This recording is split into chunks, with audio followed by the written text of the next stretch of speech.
আসসালামু আলাইকুম। ওয়ালাইকুম সালাম রহমতুল্লাহ। আমি ময়মনসিংহ থেকে মোহাম্মদ রাশেদুল ইসলাম। আমার প্রশ্ন হলো, মজহাবি মোল্লা যারা সহি হাদিসের বিরুদ্ধে আমল করে থাকে এবং সাধারণ মানুষের মাঝে বলে মজহাব মানা ওয়াজিব, তাদের সাথে আমাদের কি করণীয় হওয়া উচিত?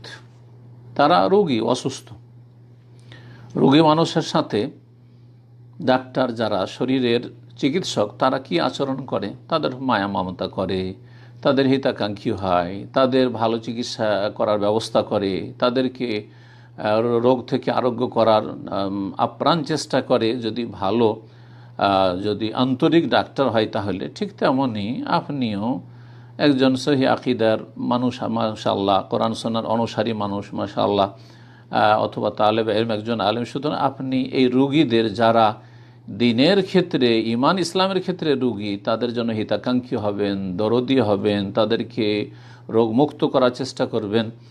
যদি সেটা সম্ভব হয় যথাসাধ্য চেষ্টা করে যাবেন, কিন্তু নিজেকে বাঁচিয়ে রেখে তার অনিষ্ট থেকে নিজেকে বাঁচিয়ে রেখে। মজহাবি মোল্লা মানে সমাজের তারা আলেম, আর তাদের অনিষ্ট আরও বেশি, কারণ তাদের অন্তরে বেশি ভাইরাস রয়েছে, আর তারা মানুষকে বিভ্রান্ত করছে, কোরআন সুন্নাহর পথে আসতে বাধা সৃষ্টি করছে। বরং যারা কোরআন সুন্নাহ অনুসারী হয়েছে তাদের বিরুদ্ধে জনগণ মূর্খদেরকে খেপিয়ে দিচ্ছে। তো এই রকম লোকদেরকে হেদায়েত করাটা অত সহজ নয়।